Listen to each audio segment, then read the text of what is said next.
Bom, a gente deixou aqui uma pergunta no ar, né, Deltan? Como é que você vê essa questão, né?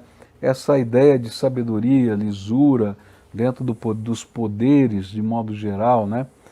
Não apenas num poder, mas em todos os poderes. É possível isso no mundo de hoje? Não estou nem falando em Brasil, estou falando de mundo.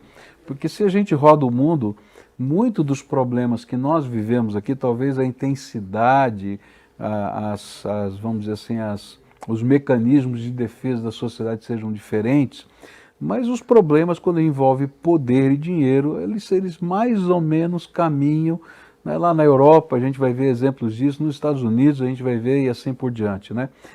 Você acredita nisso? Eu acredito que é sim possível mudar, e mais, vários países mostraram que é possível mudar de um estágio de corrupção sistêmica, corrupção lastrada, virando o jogo para você ter uma corrupção debaixo de controle, baixos índices de corrupção. E depois da Lava Jato, depois a gente vê o desmonte que aconteceu na Lava Jato, a gente precisa tomar uma decisão. Qual é o país que a gente quer ser? A gente quer ser um país como Itália, como Venezuela, como outros países que lutaram contra ganho de corrupção e perderam? Países altamente corruptos, em que o dinheiro não chega em quem mais precisa? O Brasil é um dos 30 países com a maior carga tributária do mundo, e dentre esses 30 países é o que menos retorna em serviços públicos essenciais para a população: saúde, educação, segurança. Hoje ele quer ser como um país que venceu, que virou o jogo contra a grande corrupção, como Hong Kong, Estados Unidos, Dinamarca, Suécia, Noruega, países que conseguiram vencer e mudar essa realidade. Agora, se a gente quer ser um país que mudou a realidade, que conseguiu virar o jogo, a gente precisa de duas coisas, pastor. A gente precisa construir essa ponte entre a nossa indignação e a transformação com uma ponte pavimentada com dois tijolos. Dois tijolos. A gente precisa do tijolo da educação, da conscientização, da informação, e o segundo tijolo é da ação estratégica, da mobilização. A gente precisa, primeiro, entender o problema e a solução no campo da informação. A gente precisa entender a corrupção, entender quais são os caminhos de transformação. Em segundo lugar, uma vez entendendo esse problema e a solução, a gente precisa pavimentar um caminho. Como a igreja, como nação, como sociedade civil organizada, a gente precisa agir de modo estratégico para mudar o Congresso Nacional, para colocar pessoas lá competentes, corretas, preparadas para mudar o Brasil. A gente vive num Estado laico, essas pessoas podem ser pessoas cristãs ou pessoas não cristãs, que têm o coração no lugar certo e um coração ensinável, que se preparem para exercer bem a função pública.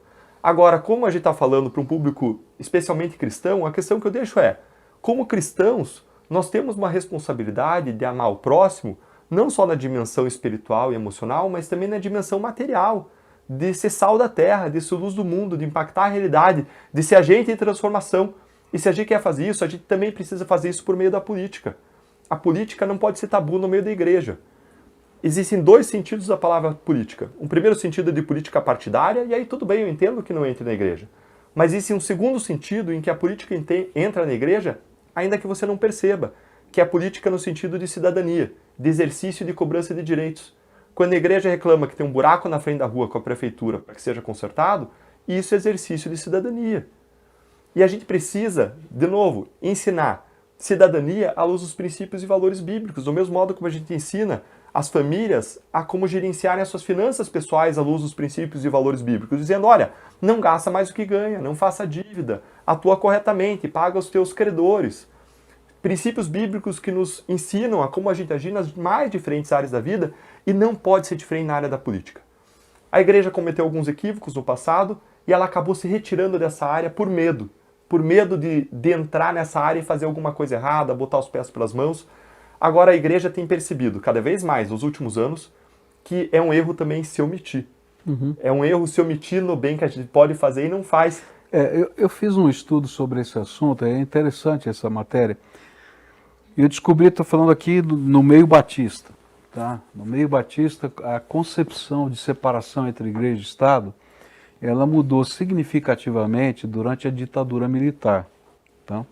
Até 1963, no Jornal Batista, você vai pesquisar, havia manifestações das convenções batistas brasileiras, estaduais, dizendo o que estava de errado na nossa nação, o que precisava mudar, e isso era um parecer assim de uma voz profética na sociedade, dizendo: olha, Eu não sou aqui nem de lado A ou de lado B ou de partidariamente estar vinculado a um governante ou outro, mas como cristão nós exercemos uma voz profética, dizendo o que é justo, o que é injusto, o que é certo, o que é errado, à luz da palavra de Deus. Aí a partir de 1964 se cala toda manifestação nesse sentido e só volta a acontecer na década de 2000, tá?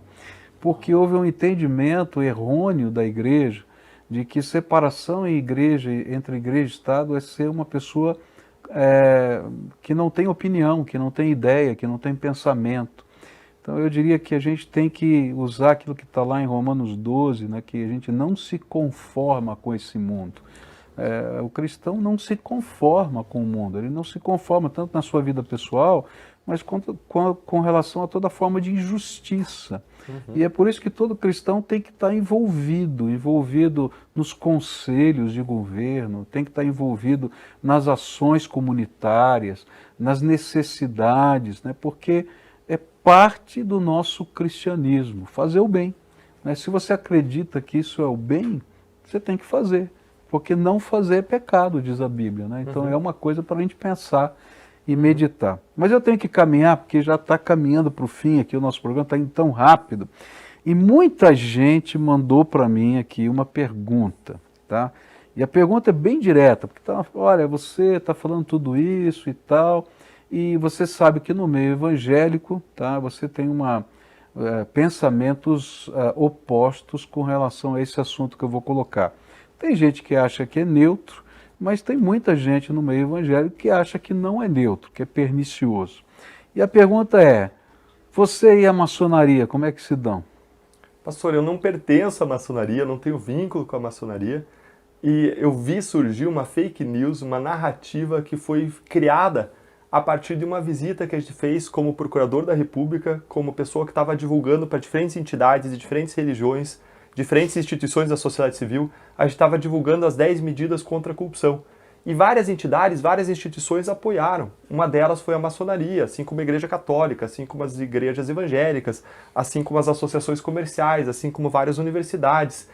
E nós, como agentes públicos, como Estado, a gente tinha pessoas dentro da Força-Tarefa da Lava Jato com diferentes crenças, diferentes visões de mundo.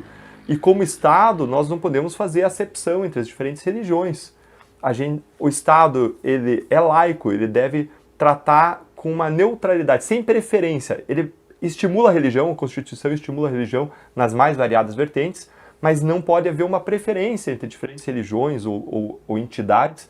E o que a gente fez foi visitar as mais diferentes entidades, e uma dessas entidades foram entidades maçônicas que a gente foi e fizeram um trabalho de coleta de assinaturas, como várias outras entidades, um trabalho respeitável, um trabalho positivo, construtivo, de exercício de cidadania, em favor da sociedade brasileira. Em razão disso, a gente visitou lojas maçônicas, potências maçônicas, como visitou uma série de igrejas católicas, uma série de igrejas evangélicas, como visitou uma série de associações comerciais, universidades e por aí vai. Mas a questão que eu vi até alguém colocar diretamente nos comentários ali do post da nossa live, da nossa conversa, era: você é maçom? A resposta objetivamente é não.